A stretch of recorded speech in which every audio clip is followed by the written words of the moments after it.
ธีเฉลิมฉลองสาธยายพระไตรปิฎกจำนวน5สูตรที่ญาติโยมชาวพุทธถวายให้แก่5วัดภายในเมืองนาเซทองและเมืองสีโคตะบองเพื่อนำไปศึกษาหลักธรรมคำสอนของพุทธศาสนา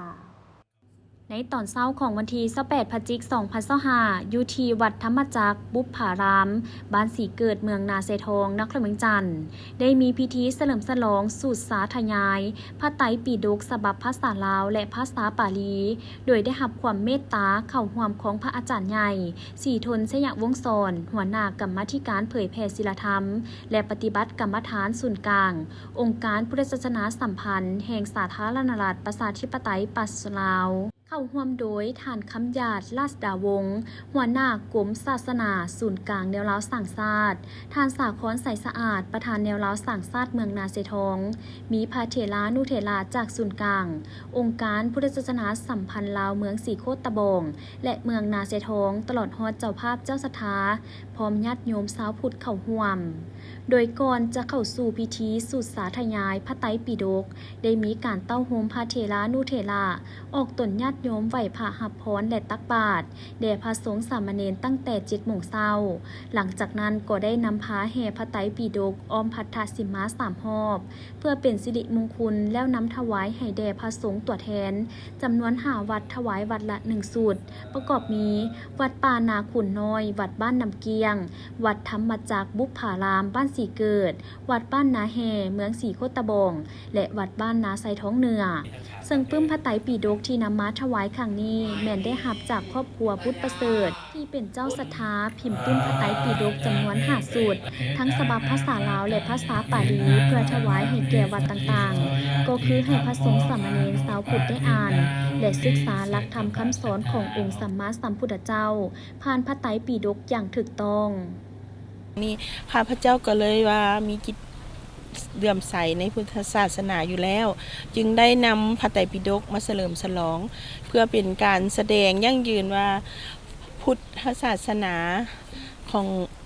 พุทธศาสนาอยู่ในประเทศลาวของเฮาก็ได้มีพระไตรปิฎกเกิดขึ้นแล้วและก็พร้อมที่จะสืบทอดพุทธศาสนาให้เจริญรุ่งเรืองดังนั้นแล้วในเจตนาอันดีที่ได้นำพระไตรปิฎกมาถวายนี่ก็เพื่อให้พ่อแม่ครูบาอาจารย์หรือออกตนญาติโยมภายในท้องถิ่นภายในบอนจุดที่ขน้อยได้เอาพระไตรปิฎกมาถวายนี่ให้เพิ่นได้ศึกษามีพระธรรมเนาะมีคำสอนมีทุกอย่างรวมอยู่ในหันรวมเป็นวัฒนธรรมรวมเป็นทุกอย่างอยู่ในหันเป็นศูนย์รวมของจิตใจเนาะแล้วก็เป็นเพิ่นเอิ้นว่า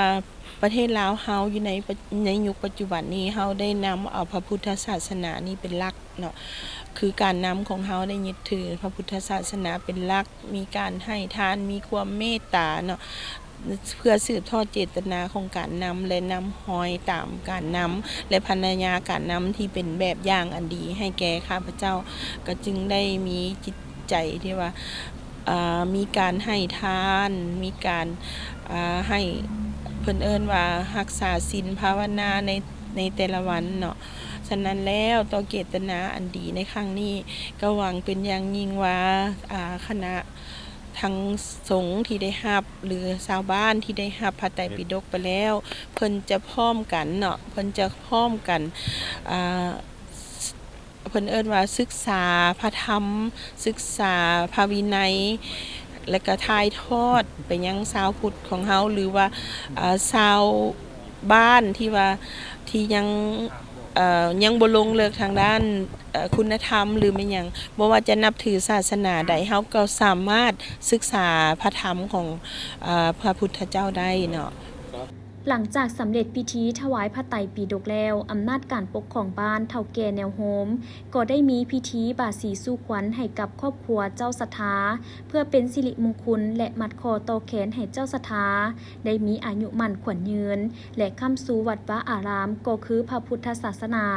ต่อไปให้มีความเจริญรุ่งเรือง